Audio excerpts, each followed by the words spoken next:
ചായ തിളക്കുന്ന നേരം കൊണ്ട് കടിയും റെഡി. അത്രയും സിമ്പിളായിട്ടുള്ള ചായക്കടയിലെ മെയിൻ താരമായിട്ടുള്ള അടിപൊളി ഐറ്റമാണ് കേട്ടോ ഇന്നത്തെ റെസിപ്പി. ഒരു ബൗളിലേക്ക് 1 കപ്പ് മൈദ, 3 ടേബിൾ സ്പൂൺ പഞ്ചസാര, 1 ടീസ്പൂൺ ഏലക്കാപ്പൊടി, പിന്നെ 1 ടേബിൾ സ്പൂൺ കരിഞ്ജീരകത്തിന് പകരം എള്ളായാലും കുഴപ്പമില്ല.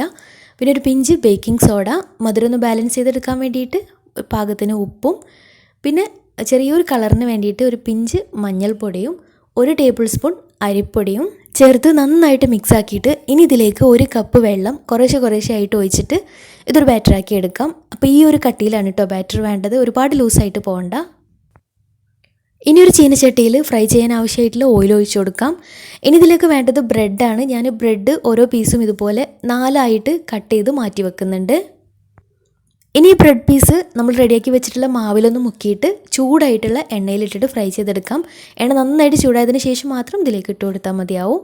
ഒരു ഭാഗം ആയി കഴിഞ്ഞാൽ മറിച്ചിട്ട് കൊടുക്കാം. 2 ഭാഗവും കളറൊക്കെ മാറി നന്നായിട്ട് മൊരിഞ്ഞ് കിട്ടിയാൽ എണ്ണയിൽ നിന്ന് മാറ്റാം. നല്ല ടേസ്റ്റി ആയിട്ടുള്ള സിമ്പിളായിട്ടുള്ള അടിപൊളി പലഹാരമാണ്. ട്രൈ ചെയ്തിട്ട് ഫീഡ്ബാക്ക്സ് അറിയിക്കണേ. ഇതുപോലുള്ള ഈസി റെസിപ്പികൾക്ക് പെപ്പറായിട്ട് ഫോളോ ചെയ്ത് സപ്പോർട്ട് ചെയ്യാൻ മറക്കരുത്. താങ്ക്